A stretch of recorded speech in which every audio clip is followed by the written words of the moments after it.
ඔහිය හරහා නුවරඑළියට යන ගමනේ දෙවැනි කොටස. ඉතින් මේ යන්නේ හරිම ලස්සන තැනකට.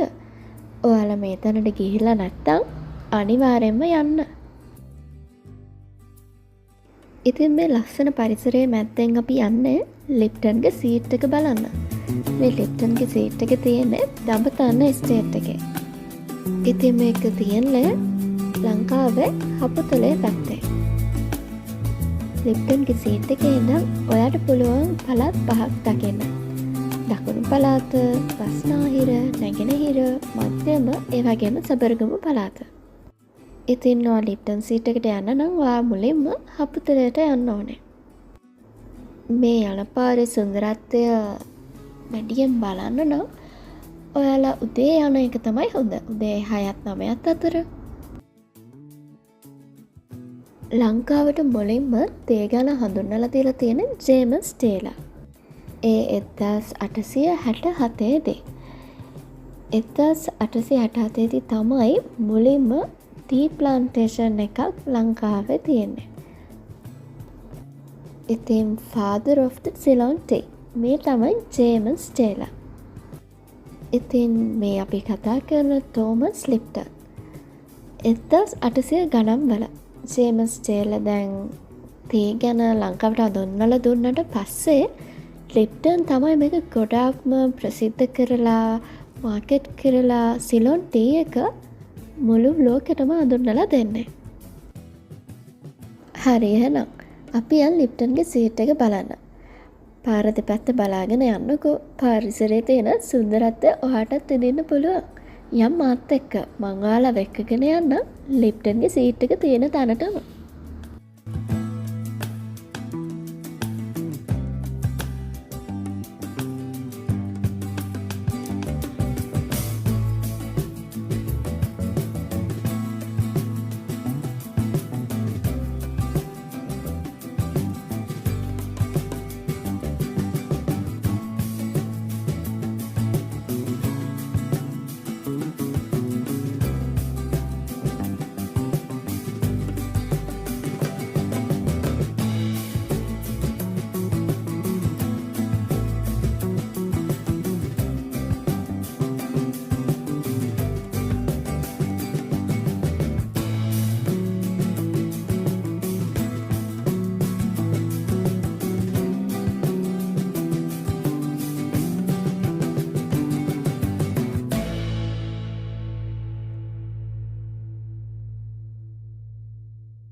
ඉතින් මේ පාරේ පොඩි වාහන වලට තමයි යන්න පුළුවන්. මොකද ඔයාලටම පේනවනේ පාරේ වාහන දෙකක් මාරු වෙන්න බැරි බව. පාරේ වාහනයක් ඇවිල්ලා මාරු වෙන්න වෙනවා නම් එක වාහනයකට ඉතින් රිවර්ස් එකට ගිහිල්ලා අනිත් වාහනයට යන්න ඉඩ දෙන්න වෙනවා. මේකේ මට මතක විදිහට ඔයාලට 3 wheel උනත් ගන්න පුළුවන් උඩටම යන්න. මට මතක විදිහට පැය එකමාරක් දෙකක් විතර ගියා අපිට උඩටම යන්න.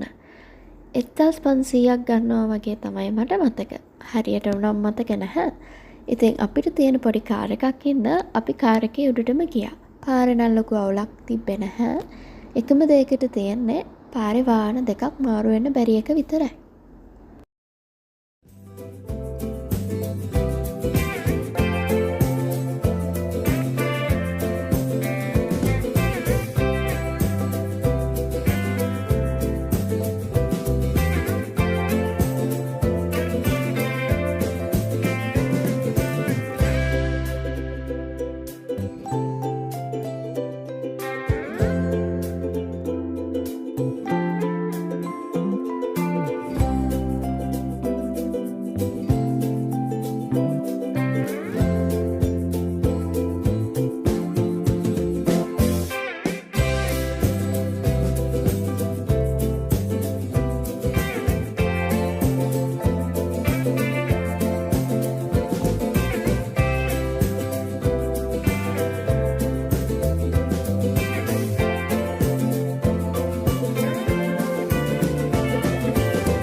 ඉතින් ලස්සනයි නේද?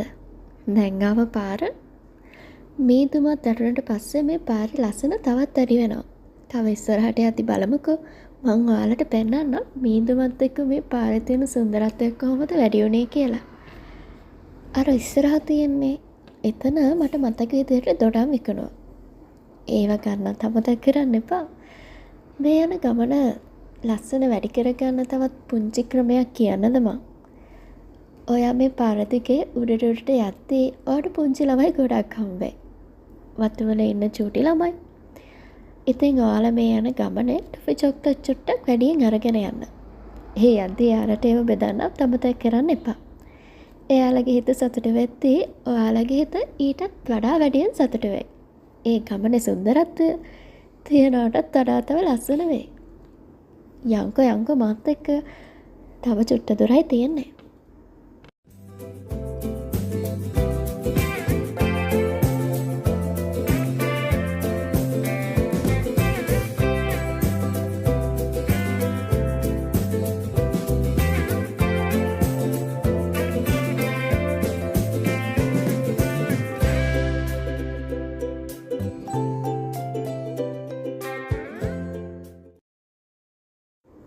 ඉතින් භාගයක් දුර යද්දී මෙන්න මෙතනින් අපිට ටිකට්ස් ගන්න තියෙනවා.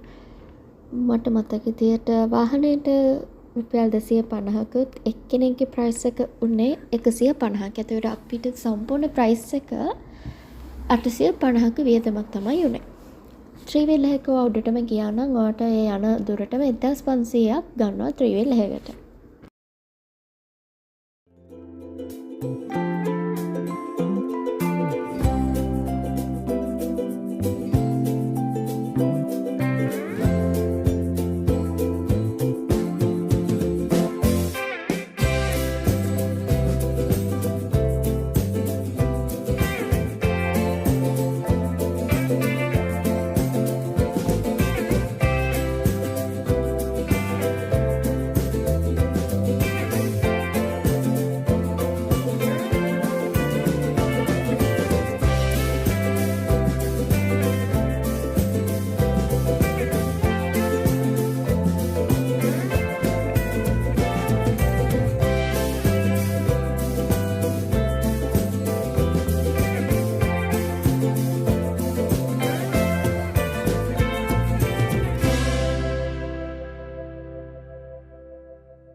ඔන්න එහෙනම් මං ඔයාලව ලිප්ටන් සීට් එක ළඟටම එක්කගෙන ආවා.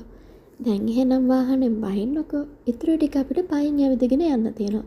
ලොකු දුරක් නැහැ. ඔතනම එහා පැත්ත. විනාඩි 2-3ක් ඇවිදින්න තමයි තියෙන්නේ. යංකෝ බලන්නකෝ පරිසරයේ තියෙන ලස්සන. මීදුමත් එක්ක අර ඈතින් පේන්නේ ලිප්ටන් සීට් එක. යංකෝ එතන ළඟටම ගිහිල්ලා අපි ලස්සන ෆොටෝස් ටිකක් ගහමු.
ඉතින් ඒ කාලේ ලිප්ටන් තේ එකක් බොන ගමන් මේ සුන්දරත්වය බල බල ඉන්නේ නැති නේද?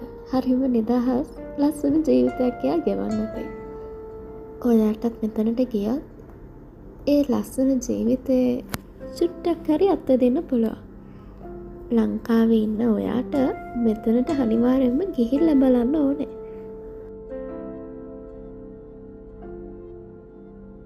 ඔහිය හරහා නුවරඑළියට ගිය ගමනේ ඊළඟට අපි කොහෙද ගියේ කියලා ඉක්මනට ඔයාලට අරගෙන එන්නම්කෝ මං. එතකන් ඔයාලා සතුටින් එන්න ඕනේ. මං හිතනවා ඔයාලා හැමෝම පරිස්සමෙන් ඉන්නවා කියලා.